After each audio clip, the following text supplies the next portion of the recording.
Those of you who've seen the movie that fall we did, this is where it all started, right there. And we pinballed through this grove of trees for about 200 yards.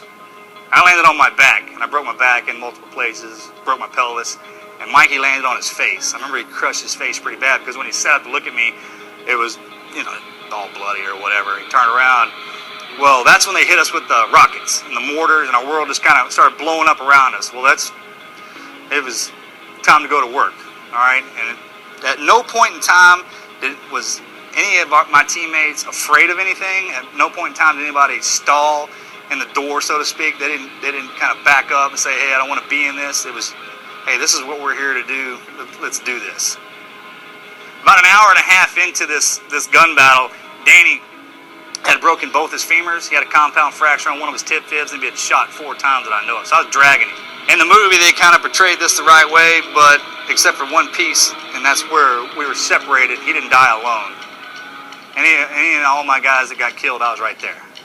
Well, I picked him up over my shoulder to take the brunt of this fall. And when I turned around to take the fall, I spun him right into a bullet. I shot him right in the back of the head, blew his head off, killed him right then and there. Well, I wasn't ready for his dead weight. And when he fell over the top of me, it collapsed me, and I flipped off of this rock embankment and face planted into this boulder. I broke my nose real bad, shoved it through my face actually, and I bit my tongue in half and I swallowed it. And that totally incapacitated me. I was on all fours. I mean, like a bitch trying to throw that thing up, man. I finally got it up. I put it in between my teeth and bit down on it again so I wouldn't swallow it. And Mikey was out on this boulder, just like the movie. He was out on this, no cover, no nothing, and crawled out to this embankment to make our sat phone call. He was sitting up and took 2 rounds through the chest, spun him like a top, dropped him on his face. And this bothered me. He was my best friend. Had been for a long time. We've been through a lot of stuff together. I mean, I loved him. I never told him I loved him while he was alive because, guys, we just don't do that. But, I'll see him again soon. Probably one of the first things I tell him. And then he started screaming my name for help. You could hear a lot of AK fire into his area, a lot of RPGs. I mean, they were laying it on him pretty hard. Because I couldn't get to him. It was too steep. And he had that sat phone up next to his ear, and he got shot right between the shoulder blades, dropped him right on his face. Normally, to break a Navy SEAL, you have to kill us. That's why we make it into our training. That's why we can call ourselves SEALs, because the only way you're going to break us is to kill us. I snapped right there, like a twig, like a little bitch.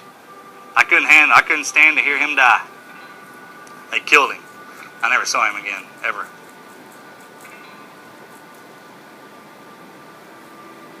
I caught up with Axe. He was a couple of 100 yards below me, and an RPG hit behind him.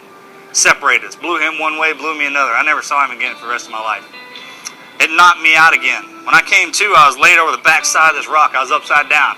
My pants, med gear, kit, GPS, compass, all that stuff was gone. I had a harness on, had 1 magazine with 11 rounds in it.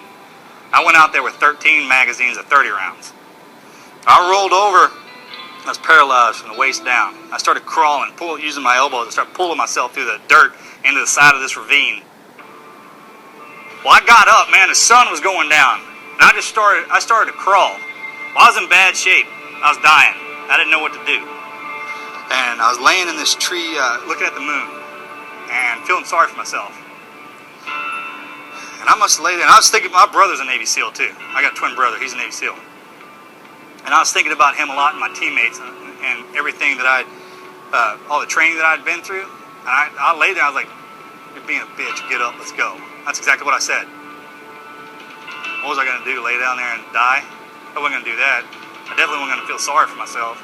And I kept thinking, I was like, all right, I'm still alive, man. I'm alive. I mean, they fought and died. I'm still alive. So the mission's still on. Let's go. So I reached out and I grabbed a rock. And I reached out as far as I could and I drew a line in the dirt in front of me. I was like, I'm going to crawl to that till my feet hit it. If I'm still alive, I'm going to do it again. And that's what I did. I'd draw a line, crawl to it, my feet would hit it. I'd fall down a hill, I'd crawl up another hill, I'd draw another line. And I did that for 7 miles.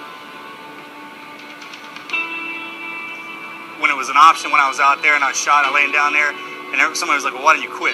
Because that's not an option, all right? That's not what I am. You understand what I mean? So if I'm a Navy SEAL, I'm a gunfighter, I'm a warfighter, and if I get shot and I can pick myself up, I'm going to pick myself up till you shoot me again and kill me. Basically, I'm not going to stop. Ever, period. until you take everything away from you. You strip it all away. That's the way we're trained. From the day you go into training, they take away everything that you are and that you ever were, and they mold you back up to what they want you to be. You accept the fact that you're a football player. So why in the hell would something prevent you from doing that and doing what you're supposed to be doing on the field? That wasn't my job. Navy SEAL wasn't my job. That's what I am. You're a damn football player and a good one. That's what you are. It's not what you do. And if you're a part of something to where your whole livelihood and everything you depends on another man, that's where that bond comes from. Everybody knows that a bond is forged in adversity, right? But rely on each other, man. Love each other as a team. Ain't nobody out here that you ain't willing to sacrifice everything for. Every day, man. What do you got? You're gonna walk through me, man. You better bring some help. That's what you gotta think.